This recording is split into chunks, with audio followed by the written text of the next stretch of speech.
Street വെളിച്ചത്തിൽ ഇപ്പോൾ കാണാൻ കഴിയുന്നത് നഗരത്തിൻ്റെ ഒരു ചെറിയ ഭാഗം മാത്രമാണ്. ഹൈവേയിലെ ഡിവൈഡറിൽ നട്ടിരിക്കുന്ന ചെടികളും അവയെ നിറയെ പൂത്തു നിൽക്കുന്നത് മനോഹരങ്ങളായ പുഷ്പങ്ങളുമാണ്. രാത്രിയിൽ ഈ പുഷ്പങ്ങളെ കാണാൻ വളരെ മനോഹരമായിട്ടുണ്ട്. എല്ലാവർക്കും നമസ്കാരം. പുതിയൊരു വീഡിയോയിലേക്ക് എല്ലാവർക്കും സ്വാഗതം. ഇന്നലെ രാത്രിയിൽ ഡിവൈഡറിൽ കണ്ട ചെടികളും അവ നിറയെ പൂത്തു നിൽക്കുന്ന പുഷ്പങ്ങളുമാണ് ഇന്നലെ നമ്മൾ കണ്ടത്. അതേ ചെടികളും പുഷ്പങ്ങളുമാണ് ഇന്ന് ഈ മനോഹരമായ പ്രഭാവത്തിൽ നമ്മൾ കണ്ടുകൊണ്ടിരിക്കുന്നത്. ഈ ചെടികളും പുഷ്പങ്ങളും ഈ നഗരത്തിന് പ്രത്യേകമായൊരു ഭംഗി നൽകുന്നുണ്ട്. നഗരസഭ ഇവിടെ ഈ ചെടികളെയും പുഷ്പങ്ങളെയും വളരെ ശ്രദ്ധയോടുകൂടിയാണ് പരിപാലിച്ചു പോരുന്നത്. നഗരത്തിൻ്റെ സൗന്ദര്യം വർദ്ധിപ്പിക്കുക എന്ന ഉദ്ദേശത്തോടു കൂടിയാണ് ഇവിടെ ഈ ചെടികൾ നട്ടിരിക്കുന്നത്. വളരെ മനോഹരമായൊരു പ്രഭാതം. ഇപ്പോൾ നമുക്കിവിടെ കാണാം ധാരാളം മരങ്ങൾ വളർന്നു നിൽക്കുന്നത്. ശ്രദ്ധിച്ചാൽ നമുക്ക് കേൾക്കാം കിളികളുടെ മനോഹരമായ ശബ്ദങ്ങൾ. ഒരു വൈകുന്നേരം തണൽ വിരിച്ച വഴിയിലൂടെ വൈകുന്നേരം ഗ്രാമത്തിലെ കാഴ്ചകൾ കാണാൻ വേണ്ടി ഒരു യാത്ര. ഗ്രാമത്തിൽ നിന്നുള്ള പ്രവേശന കവാടവും കടന്ന് തിരക്ക് പിടിച്ച മെയിൻ റോഡിലെത്തി. റോഡിലിറങ്ങിയപ്പോൾ ആദ്യം കിട്ടിയ വണ്ടിയിൽ കയറി അടുത്ത ഗ്രാമത്തിലേക്ക് പോകുകയാണ്.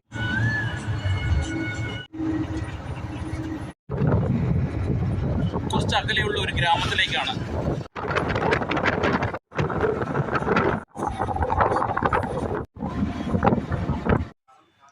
ഇടുങ്ങിയ തെരുവിലൂടെ പോകുന്ന വഴി ഒരു ഗ്രാമത്തിലേക്കുള്ളതാണ്.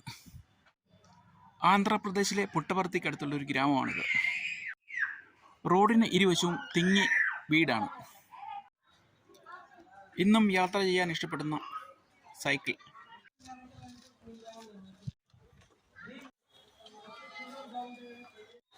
റോഡിൽ കോഴികളും കുട്ടികളും നിറഞ്ഞ തെരുവിലൂടെ മുന്നോട്ട് പോവുകയാണ്.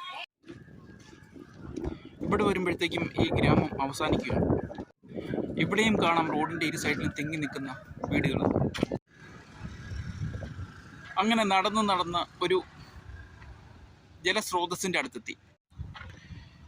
വേനൽക്കാലമായതുകൊണ്ട് ഈ ജലസ്രോതസ്സിൽ വെള്ളം തീരെ കുറവാണ്. ആ കാണുന്ന ജലസ്രോതസ്സിനക്കരെ വരണ്ടുണങ്ങിയ നിരവധി മലനിരകൾ കാണാം. ഒരു ഗ്രാമത്തിൻ്റെ അതിര് നിർണയിച്ചുകൊണ്ട് കടന്നു പോകുന്ന റോഡ്. ഇവിടെ വരുമ്പോൾ ജലസ്രോതസ് കുറച്ചുകൂടി വ്യക്തമായി കാണാം. ഗ്രാമപ്രദേശമാണെങ്കിൽ കൂടിയും ഇവിടെയും റോഡ് മനോഹരമായി പണിതിട്ടുണ്ട്. ഒരു ഗ്രാമത്തിൻ്റെ അതിര് നിർണയിച്ചുകൊണ്ട് കടന്നു പോകുന്ന റോഡാണെങ്കിലും ഡിവൈഡറൊക്കെ പണിത് മനോഹരമാക്കിയിട്ടുണ്ട് ഈ റോഡ്. ഇവിടെ കാണാം വളരെ പഴക്കമുള്ളൊരു വൃക്ഷം. ഈ വൃക്ഷം ഈ റോഡിന് വളരെ ഭംഗി നൽകുന്നതോടൊപ്പം തന്നെ തണലും നൽകുന്നു. ഗ്രാമത്തിലെ ഒരു അംഗൻവാടിയാണിത്. ഇത് മറ്റൊരു ഗ്രാമത്തിലേക്ക് പോകുന്ന വഴിയാണ്. ഇത് റോഡിൻ്റെ സൈഡിൽ കൂട്ടിയിരിക്കുന്ന ചോളമാണ് ഉണങ്ങാൻ വേണ്ടി. വളരെയധികം അളവിലുണ്ട് ഇത്. ഇത്തരം കാഴ്ചകളൊക്കെ നമുക്ക് ഗ്രാമങ്ങളിൽ മാത്രമേ കാണാൻ കഴിയുകയുള്ളൂ. ഈ കാഴ്ചയും ഗ്രാമത്തിൽ മാത്രമേ കാണാൻ നമുക്ക് കഴിയുള്ളൂ. രണ്ട് കുട്ടികൾ ഗ്രാമത്തിലെ റോഡിലിരുന്ന് കളിക്കുന്നത്. അങ്ങനെ ഗ്രാമത്തിലൂടെയുള്ള വഴി വളഞ്ഞും തിരിഞ്ഞും പോയിക്കൊണ്ടിരിക്കുകയാണ്.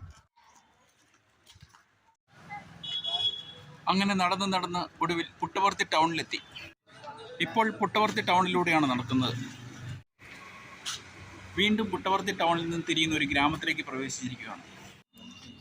ഇവിടുത്തെ തെരുവിലെ റോഡിൽ കുട്ടികളൊന്നും കളിക്കുന്നില്ല. ഈ കാണുന്ന കെട്ടിടത്തിൻ്റെ സമീപത്ത് നിൽക്കുന്ന ഒരു മുരിങ്ങ മരമാണ്.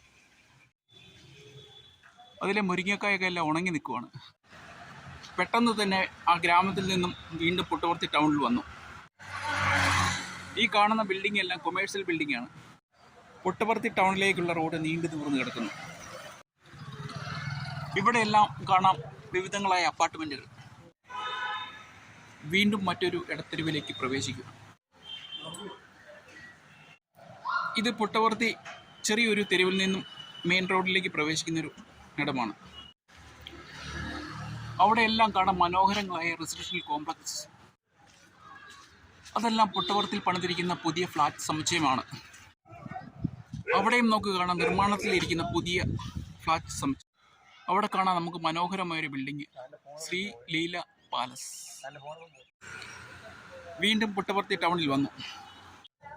പുട്ടപർത്തി ഇടത്തെരുവിൽ നിന്നും മെയിൻ റോഡിലേക്കുള്ള ദൃശ്യമാണിത്. പുട്ടപർത്തിയിലെ മറ്റൊരു ദൃശ്യമാണിത്. കർണാടക ബസ് പുട്ടപർത്തിയിൽ നിന്ന് ബാംഗ്ലൂർ പോകുന്നത്. ശ്രീ സത്യസായി വിദ്യാഗിരി എൻട്രൻസ്. കെട്ടിടങ്ങൾക്കിടയിൽ വളർന്നു നിൽക്കുന്ന ഒരു നാരങ്ങ മരമാണിത്. ഇത് പൂ കൃഷി ചെയ്തിരിക്കുന്നതാണ്. ഇവിടെ നിന്ന് മറ്റൊരു ഗ്രാമം തുടങ്ങുകയായി. വളരെ മനോഹരമായൊരു സ്ഥലം. പുട്ടപർത്തിയിലെ പഴയൊരു ഗ്രാമത്തിലേക്കുള്ള പ്രവേശന കവാടമാണിത്. 20-25 വർഷങ്ങൾക്ക് മുമ്പുള്ള പുട്ടപർത്തിയിലെ വീടുകളാണിത്. ഈ കാണുന്നതെല്ലാം ഈ ഗ്രാമത്തിൽ വളർന്നു നിൽക്കുന്നതെല്ലാം മുരിങ്ങമരമാണ്. വരണ്ട പ്രദേശത്ത് മുരിങ്ങമരം വളരെ സമൃദ്ധമായിട്ട് വളരുന്നു. ഇത് പുട്ടപർത്തിയിലെ മറ്റൊരു മുഖമാണ്. ഇതെല്ലാം പുതിയ ഫ്ലാറ്റ് സമുച്ചയങ്ങളാണ്.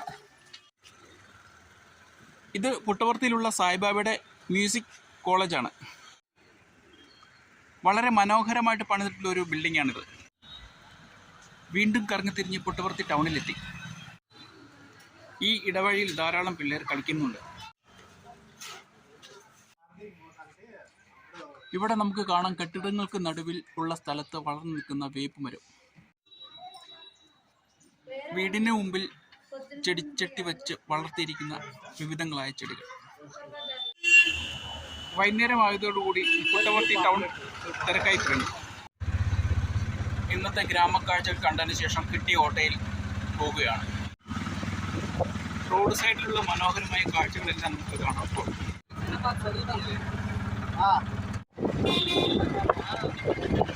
മാനത്തെ മനോഹരമായ ഒരു കാഴ്ച. Thank you for watching.